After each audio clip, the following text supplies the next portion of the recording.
So I will read a short commentary by Dr. K C Varadachari on the third commandment. Now I'm reading from the volume 1 of Dr. KCV's works. One should fix one's goal as complete oneness with God, and one should not rest till that oneness is achieved. As already pointed out, it is necessary to know one's goal, and that is God.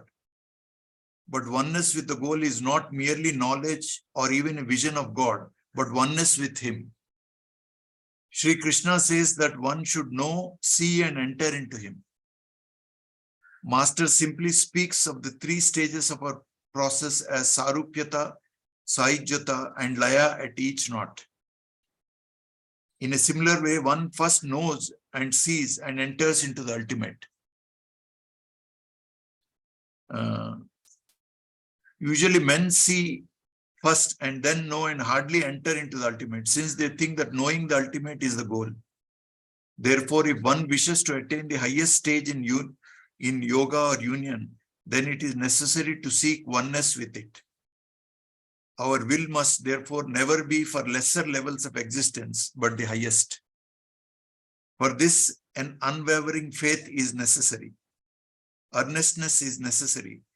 And such an earnestness is something that requires one's seeking the infinite being within oneself and get absorbed in Him. It is, of course, difficult to get staunch determination, but it is nonetheless necessary, and God Himself in several subtle ways helps even in the formation of such a determination and faith. However, the soul, knowing its weakness at first, should dedicate all its being to God and accept all as the gift of God, and this leads to development of faith in a subtle manner.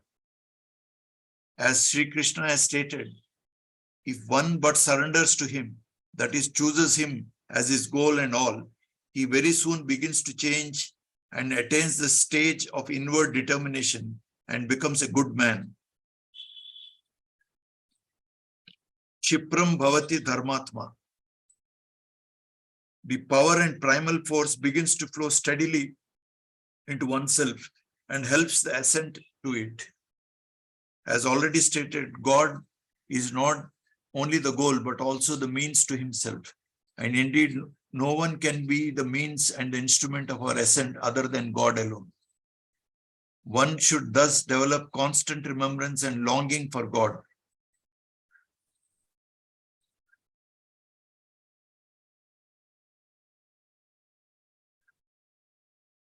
The Sanskrit slang which says, Ananya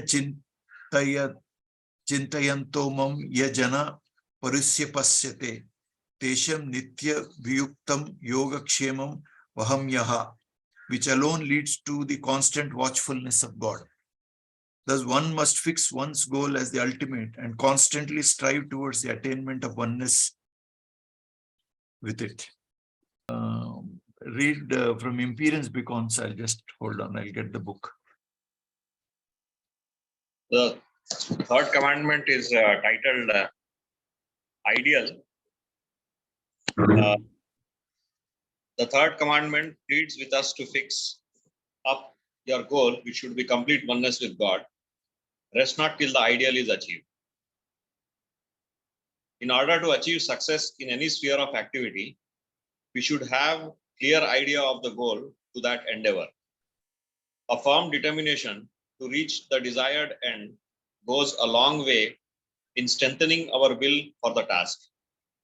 If, however, there is no clear determination, the chances are that we end up with penultimate results.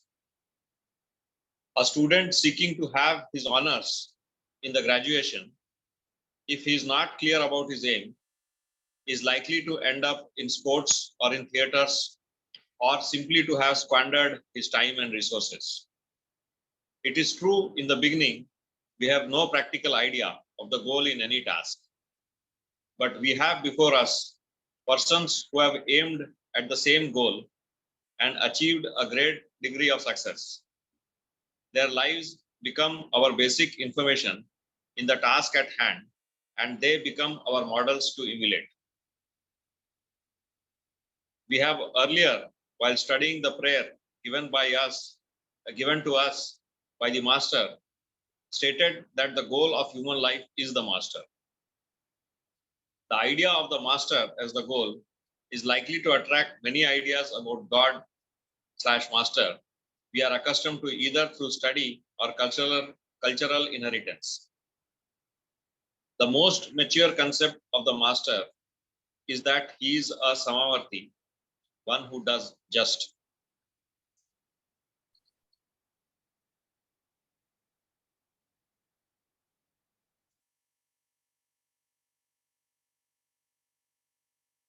You can go ahead, Vidyadhar. Yeah. The Master asks us to fix our goal. This call for fixing up our goal, many of us have heard several times as some sort of a choice before us. We can choose either hell or heaven or paradise or this earth itself, or we can choose God. That seems to be our approach. Revered Babuji's approach, on the contrary, is it is our duty to reach the ultimate. Thus, in Raj Yoga, to reach the infinite absolute is one of the primary duties of man. Master explains that the currents flowing from the origin manifest themselves in diverse ways. They had descended not without purpose. They were in fact powers which began to act in numerous ways, producing the required results. All these powers had emerged from the origin and began to manifest their actions. Similarly, in the case of man, Master explains the multiplicity of actions made him incognizant of all the various changes which he had undergone during the march towards vastness. Now he is so intensely engrossed in it that it defies all efforts to get out of that state of complete vastness. Later on, it took another turn. He came in touch with the world around and was influenced by the dealings and associations of others. This explanation is one of the best we have on the concept of anadi karma, original action, propounded by several systems of Vedanta.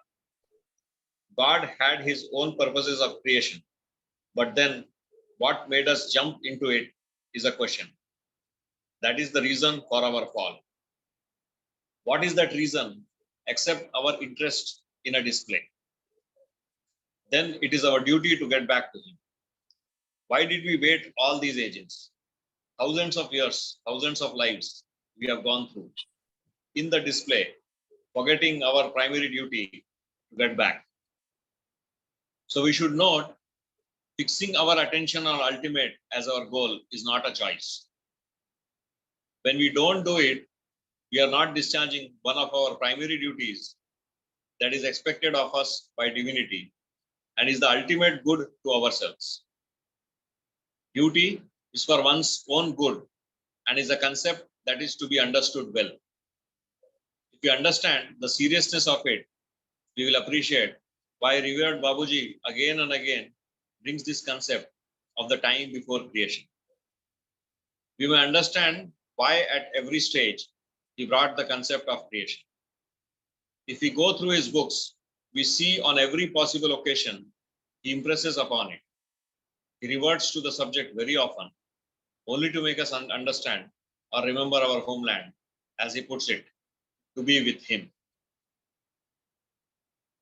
Our duty is to be with him, not to be elsewhere, not to discharge a few functions that are entrusted to us by the society, not to discharge certain functions our family expects of us, not to discharge certain functions which will improve our prestige in society. None of these social goods answer the call deep within. I'll take a pause here.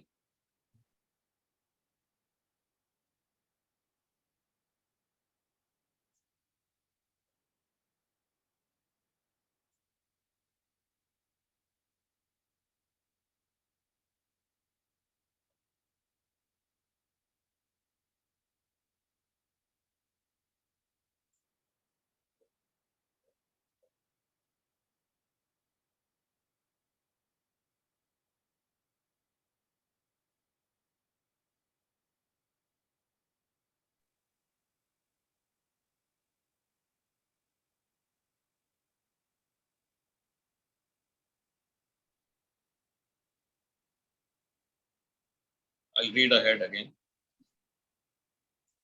This has an implication on the problem of good.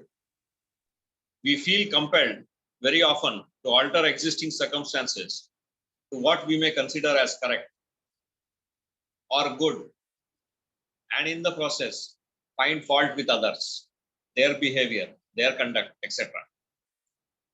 When someone is not behaving in the family, social, personal life according to established ways and manners, we tend to ask, how is it that he is in the company of the master? When someone else seems to be a person without good character, as judged by us, we ask, how is he in the system of spirituality? There is a case long back at Tirupati. A professor of the university there refused to sit along with another professor of the university, whom he considered as basically unspiritual, irreligious, etc. He said, how can I sit by his side? His very sight makes me abhor him. My father's answer was, do you come for his sake, or are you coming for divinity's sake? Are you coming for meditation to realize your true nature, or are you going to bother about him? But he never understood. He never understood his duty.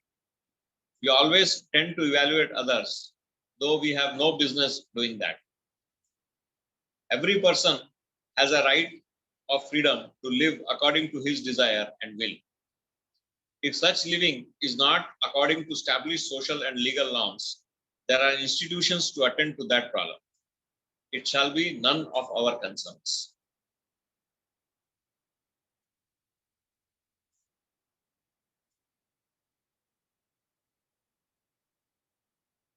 The other man's concern is the other man's concern. If he is not well, he is not well. How does it concern us?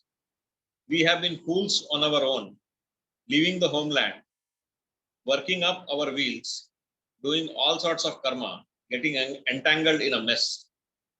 Now, if somehow we are able to remember the homeland, then we should get back to it. We have no right to judge others and evaluate them by our standards, forgetting our duty. In the process, we tend to be uncharitable to the other person being evaluated. It would be wise to desist evaluating others until we see things from a calm mind and a calm vital consciousness. We are in general always more able to criticize sharply the work of others and tell them how to do things or what not to do than we ourselves avoid the same mistakes and wrongs. If defects are found in others according to our judgment, it is our duty to correct it if we can, and not find fault for such lapses or actions of the other person. Until we have this clarity, it is a big confusion for us. The defects are found in others, in society, and in the relations we have with other societies and countries. Are we to totally ignore our duties to correct others? How are we going to bother about society here in this context? After all, things are happening in such a way outside that on the road today, somebody almost challenges that he will immolate himself. Some boys are immolating in the north. There is riot. The Naxalites demand so many things. You may ask, are we not to respond to the social needs? Yes, we can. We should. But there is always a limitation to the individual involvement in this matter. These are issues to be tackled primarily by the governments.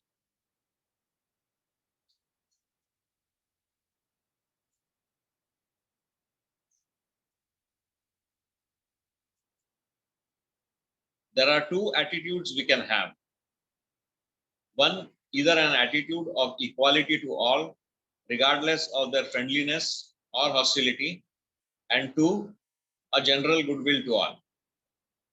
It is improper to have an attitude of cursing or hatred to others.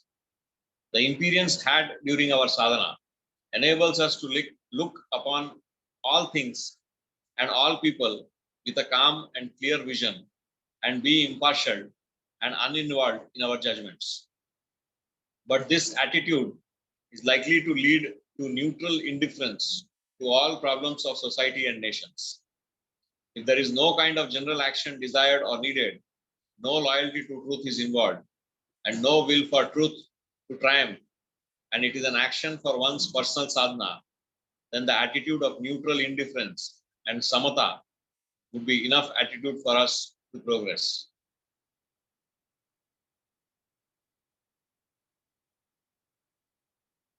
The message of Lord Krishna in the Gita is our guiding principle in these matters.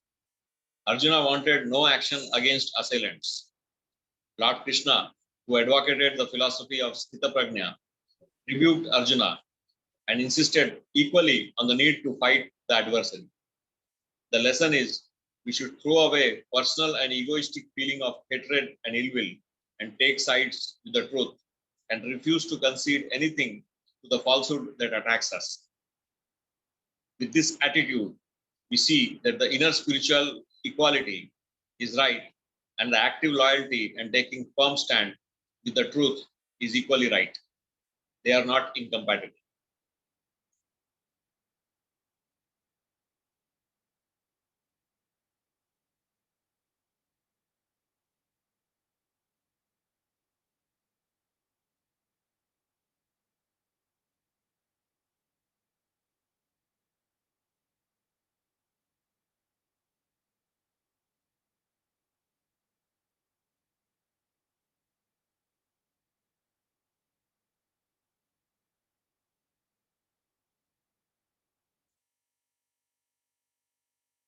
I'll move ahead.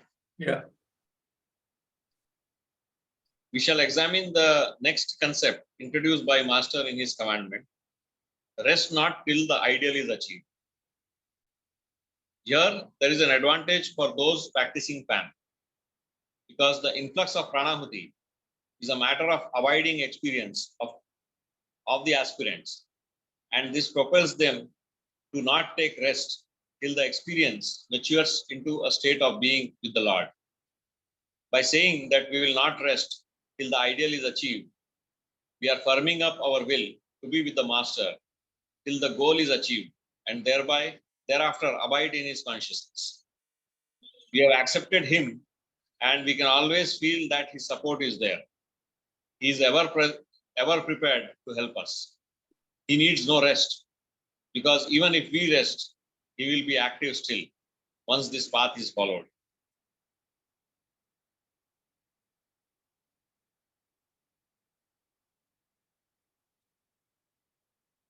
We may recall Revered Babuji's illustration of a person getting drowned. The restlessness to reach the homeland should be like a person who is getting drowned. In one of the stories illustrated by the saint Paramahansa Ramakrishna, we find a person who went to him and wanted to know how restless a man should be in spiritual life. The saint took him to river Ganges and then forcibly put him below the water.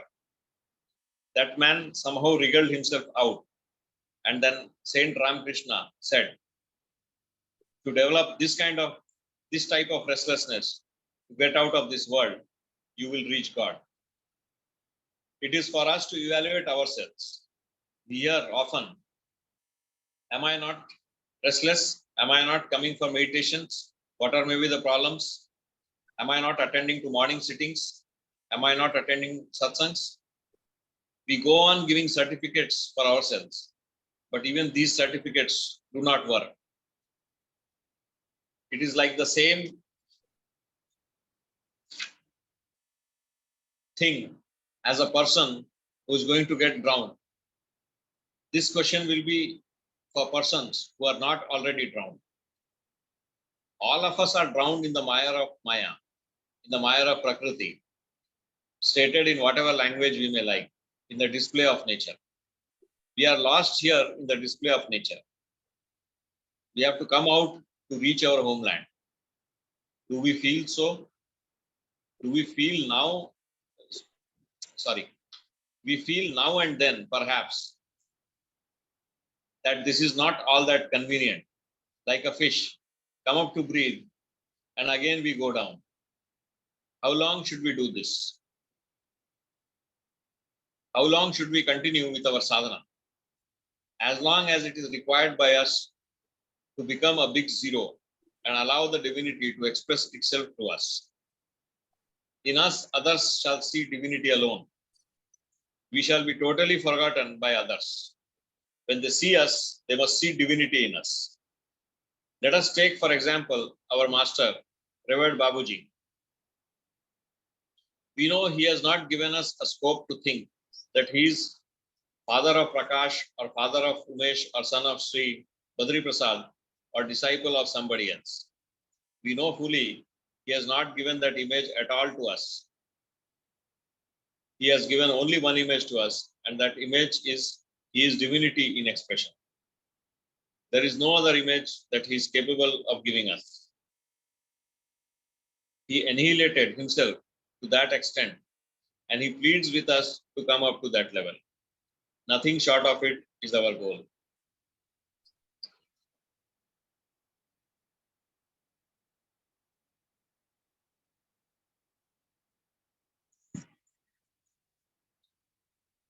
The goal, the imaginary goal of complete oneness with God during meditation is not the goal advocated by Sri Ramchandra. That is not what he is asking us to achieve. Whatever we say of our state of mind during our meditation shall find expression outside. And when can it be? When we are a total zero, not when we become zero during meditation, which most of us become. Most of us have achieved that stage. Most of us have achieved a stage of oneness with him in meditation. We are finding ourselves calm, absolutely undisturbed, no thought, and everything is fine in deep samadhi. Still, when others see us, they see us as X, Y, Z. They don't see divinity in us. The reason for that is we have still hidden him inside. The divinity is still inside the cave. That is what Revered Lalaji Maharaj said about God realization. He said, now you have been displaying yourself having divinity hidden inside. Now you hide and allow the divinity to be seen by others.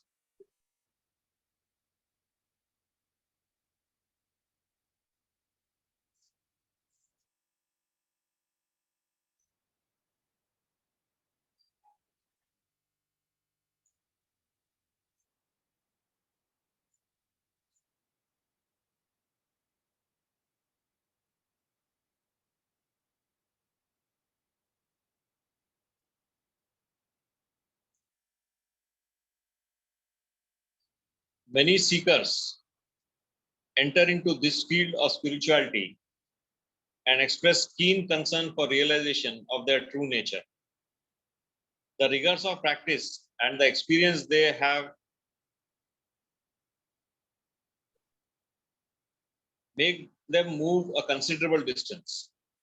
But a state of complacency develops when the experience of meditation and the changes observed in oneself are felt as satisfactory. In the long journey through the desert, oases are there, but they shall not be our resting places. The famous story of the race between rabbit and the tortoise is a standing example of taking rest, forgetting the goal. Unless a master of caliber is available, one is likely to lapse into deep slumber halfway in the path. That is all about sadhana and restlessness required of us. Once we understand our inseparable relationship with the divine during our meditations, through our progress in the path of spirituality, and this gets fomented by the constant watchful eye of the master, clarity of the goal emerges, and we implement this commandment easily.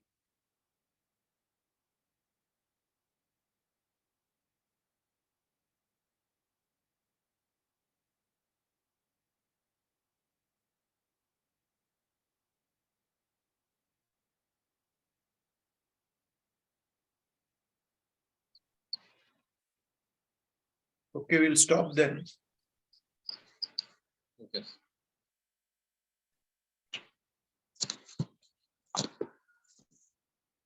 Anybody wants to any comment or any better understanding. Sir has given such detailed understanding about this commandment. There shouldn't be any doubts.